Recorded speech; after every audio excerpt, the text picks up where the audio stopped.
that's that I'm a philosopher. When I go to a party and people ask me, what do I do, and I say I'm a professor, their eyes glaze over. When I go to an academic cocktail party, and there's all the professors around, they ask me what field I'm in, and I say philosophy, their eyes glaze over. When I go to a philosopher's party, and they ask me what I work on, and I say consciousness, their eyes don't glaze over. Their lips curl into a snarl. And I get hoots of derision and cackles and growls because they think that's impossible. You can't explain consciousness. The very chutzpah of somebody thinking that you could explain consciousness is just out of the question. My late lamented friend Bob Nozick, fine philosopher, in one of his books, Philosophical Explanation, he's commenting on the ethos of philosophy, the way philosophers go about their business. And he says, philosophers love rational argument. And he says, it seems as if the ideal argument for most philosophers is you give your audience the premises, and then you give them the inferences and the conclusion. And if they don't accept the conclusion, they die. Their heads explode. The idea is to have an argument that is so powerful that it knocks out your opponents. But in fact, that doesn't change people's minds at all. It's very hard to change people's minds about something like consciousness. And I finally figured out the reason for that. The reason for that is that everybody's an expert on consciousness. We heard the other day that everybody's got a strong opinion about video games. They all have an idea for a video game, even if they're not experts. But they don't consider themselves experts in video games. They've just got strong opinions. I'm sure that people here who work on, say, climate change and global warming, or on the future of the internet, they encounter people who have very strong opinions about what's going to happen next. But they probably don't think of these opinions as expertise. They're just strongly held opinions. But with regard to consciousness, people seem to think, each of us seems to think, I am an expert. Simply by being conscious, I know all about this. And so you tell them your theory, and they say, no, that's not the way consciousness is. No, you got it all wrong. And they say this with an amazing confidence. And so what I'm going to try to do today is to shake your confidence, because I know the feeling. I can feel it myself. I want to shake your confidence that you know your own innermost minds, that you are yourselves authoritative about your own consciousness. That's the order of the day here. Now, this nice picture shows a thought balloon or thought bubble, which is, I think everybody understands what that means. That's supposed to exhibit the stream of consciousness. This is my favorite picture of consciousness that's ever been done. It's a Saul Steinberg, of course. It was a New Yorker cover. And this fellow here is looking at the Braque painting. It's by Braque. That reminds him of the word Baroque, Barrack, Bark, Poodle, Suzanne R. He's off to the races. There's a wonderful stream of consciousness here. And if you follow it along, you learn a lot about this man. What I particularly like about this picture, too, is that Steinberg has rendered the guy in this sort of pointilliste style, which reminds us, as Rod Brooks was saying yesterday, what we are, what each of us is, what you are, what I am, is approximately 100 trillion little cellular robots. That's what we're made of. No other ingredients at all. We're just made of cells, about 100 trillion of them. Not a single one of those cells is conscious. Not a single one of those cells knows who you are or cares. Somehow, we have to explain how, when you put together teams, armies, battalions of hundreds of millions of little robotic, unconscious cells, not so different really from a bacterium, each one of them, the result is this. I mean, just look at it. The content, there's color, there's ideas, there's memories, there's history, and somehow all that content of consciousness is accomplished by the busy activity of those hordes of neurons. How is that possible? Many people just think it isn't possible at all. They think, no, there can't be any sort of naturalistic explanation of consciousness. This is a lovely book by a friend of mine named Lee Siegel. He's a professor of religion, actually, at the University of Hawaii, and he's an expert magician and an expert on the street magic of India, which is what this book is about, Net of Magic. And there's a passage in it which I would love to share with you. It speaks so eloquently to the problem. I'm writing a book on magic, I explain, and I'm asked, real magic? By real magic, people mean miracles, thaumaturgical acts, and supernatural powers. No, I answer, conjuring tricks, not real magic. Real magic, in other words, refers to the magic that's not real, while the magic that's real, that can actually be done, is not real magic. Now, that's the way a lot of people feel about consciousness. Real consciousness is not a bag of tricks. If you can explain this as a bag of tricks, then it's not real consciousness, whatever it is. And since, as Marvin said, and as other people have said, consciousness is a bag of tricks, this means that a lot of people are just left completely dissatisfied and incredulous when I attempt to explain consciousness. So this is the problem, and so I have to sort of I have to do a little bit of the sort of work that a lot of you won't like, for the same reason that you don't like to see a magic trick explained to you. How many of you here, if some smart aleck starts telling you how a particular magic trick is done, you sort of want to block your ears. You say, no, I don't want to know. Don't take the thrill of it away. I'd rather be mystified. Don't tell me the answer. A lot of people feel that way about consciousness, I've discovered. And I'm sorry if I impose some clarity, some understanding on you. You better leave now if you don't want to know some of these tricks. But I'm not going to explain it all to you. I'm going to do what philosophers do. Here's how a philosopher explains the sawing the lady in half trick. You know the sawing the lady in half trick? The philosopher says, I'm going to explain to you how that's done. You see, the magician doesn't really saw the lady in half.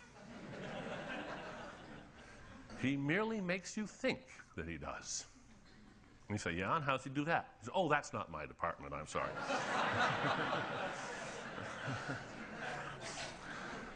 So now I'm going to illustrate how philosophers explain consciousness, but I'm going to try to also show you that consciousness isn't quite as marvelous. Your own consciousness isn't quite as wonderful as you may have thought it is. This is something, by the way, that Lee Siegel talks about in his book. He marvels at how he'll do a magic show, and afterwards people will swear they saw him do X, Y, and Z. He never did those things. He didn't even try to do those things. People's memories inflate what they think they saw, and the same is true of consciousness. Now let's see if this will work. All right, let's just watch this. Watch it carefully.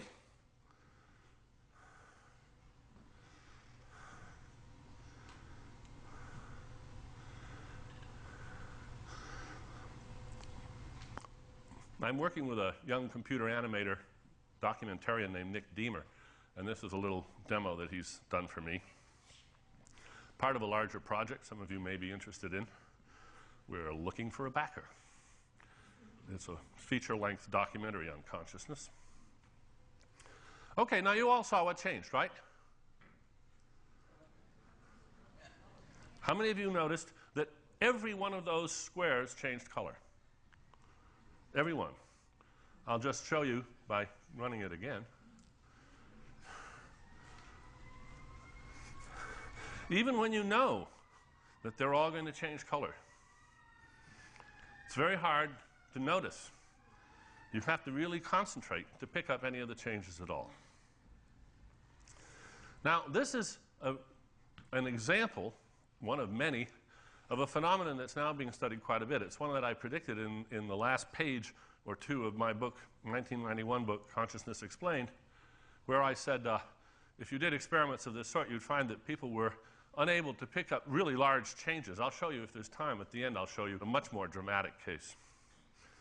Now, how can it be that there's all those changes going on and that we're not aware of them?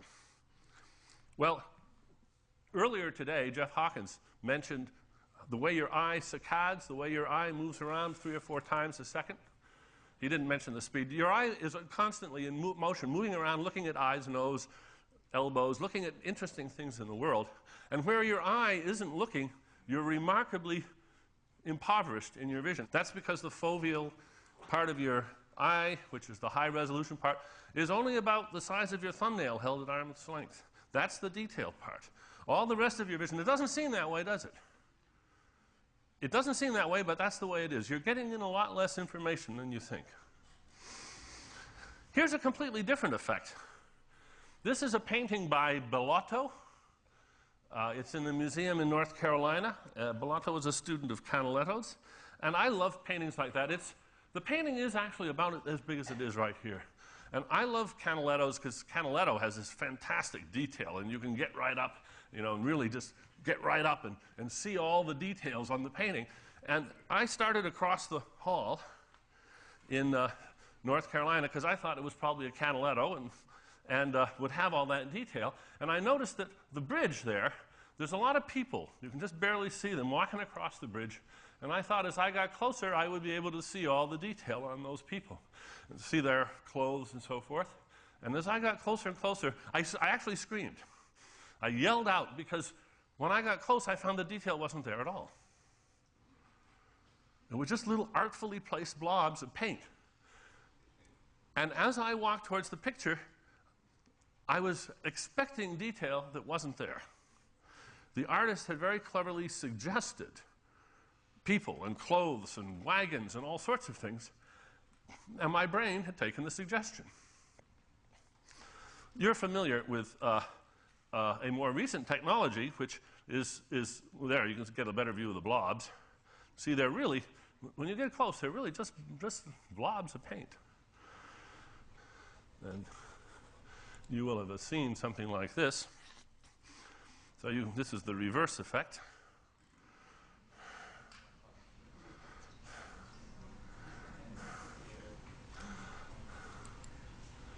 Just give that to you one more time. Now, what does your brain do when it takes a suggestion? When an artful blob of paint or two by an artist suggests a person, say, does some of Marvin Minsky's little society of minds, did they send little painters out to fill in all the details in your brain somewhere? I don't think so. Not a chance. But then how on earth is it done? Well, remember the philosopher's explanation of the lady? It's the same thing. The brain just makes you think that it's got the detail there. You think the detail's there, but it isn't there. The brain isn't actually putting the detail in your head at all. It's just making you expect the detail. Let's just do this experiment very quickly. Is the shape on the left the same as the shape on the right rotated? Yes. How many of you did it by rotating the one on the left in your mind's eye to see if it matched up with the one on the right? How many of you rotated the one on the right? Okay. How do you know that's what you did? There's in fact been a very interesting debate raging for over 20 years in cognitive science. Various experiments started by Roger Shepard, who measured the angular velocity of rotation of mental images. Yes, it's possible to do that, but the details of the process is still in significant controversy. And if you read that literature, one of the things that you really have to come to terms with is, even when you're the subject in the experiment, you don't know. You don't know how you do it. You just know that you have certain beliefs. And they come in a certain order at a certain time. And what explains the fact that that's what you think? Well, that's where you have to go backstage and ask the magician. This is a figure that I love, Bradley, Petrie, and Dumas. You may think that I've cheated, that I've put a little whiter than white boundary there. How many of you see that sort of boundary with the Necker cube floating in front of the circles? Can you see it? Well, you know, in effect, the boundary is really there in a certain sense. Your brain is actually computing that boundary, the boundary that goes right there, the boundary that's going right there. But now, notice there's two ways of seeing the cube, right? It's a Necker cube. Everybody can see the two ways of seeing the cube? Okay? Can you see the four ways of seeing the cube? Because there's another way of seeing it. If you're seeing it as a cube floating in front of some circles, some black circles, there's another way of seeing it. As a cube on a black background is seen through a piece of Swiss cheese. Can you get it? How many of you can't get it? That'll help. Now you can get it. These are two very different phenomena. When you see it, the cube one way, behind the screen, those boundaries go away. But there's still a sort of filling in, as we can tell if we look at this. We don't have any trouble seeing the cube, but where does the color change? Does your brain have to send little painters in there, and the purple painters and the green painters fight over who's going to paint that bit behind the curtain? No, your brain just lets it go. The brain doesn't need to fill that in. Aha. When I first started talking about the Bradley-Petrie-Dumais example that you just saw, I'll go back to it, this one, I said that there was no filling in behind there, and I suppose that that was just a flat truth, always true. But Rob Van Leer has recently shown that it isn't. Now, if you think you see some pale yellow, I'll run this a few more times. Look in the gray areas, look in these gray areas, and see if you seem to see something sort of shadowy moving in there. Yeah. Yeah, it's amazing. There's nothing there, and there's no trick of that.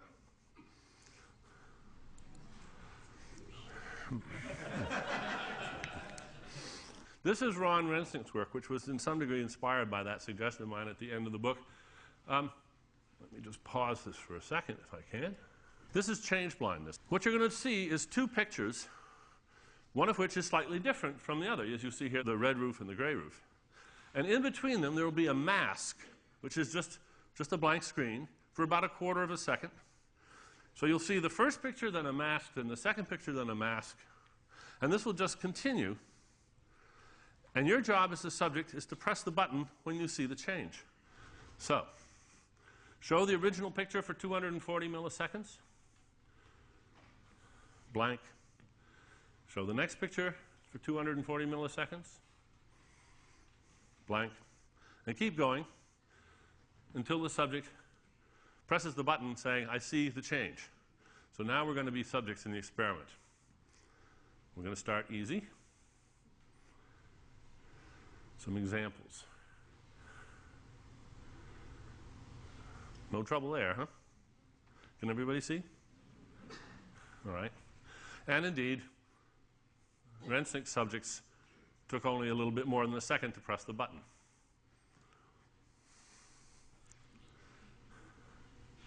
You see that one?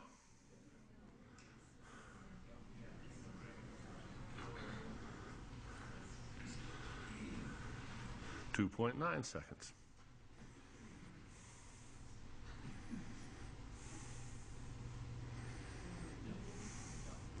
How many don't see it still?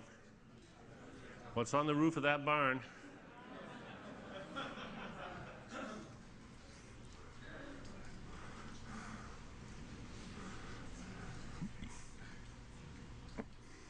It's easy.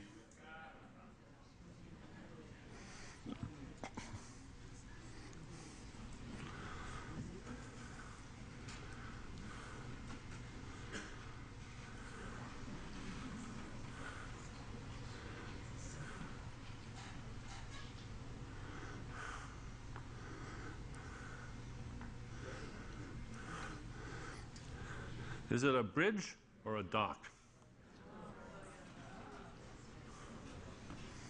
There's a few more really dramatic ones, and then I'll close.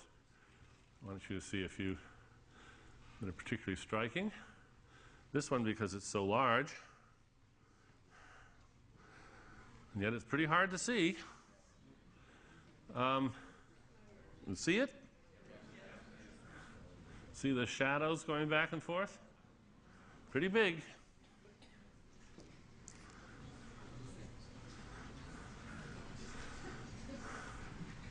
So 15.5 seconds is the median time for subjects in his experiment there. I love this one. I'll end with this one.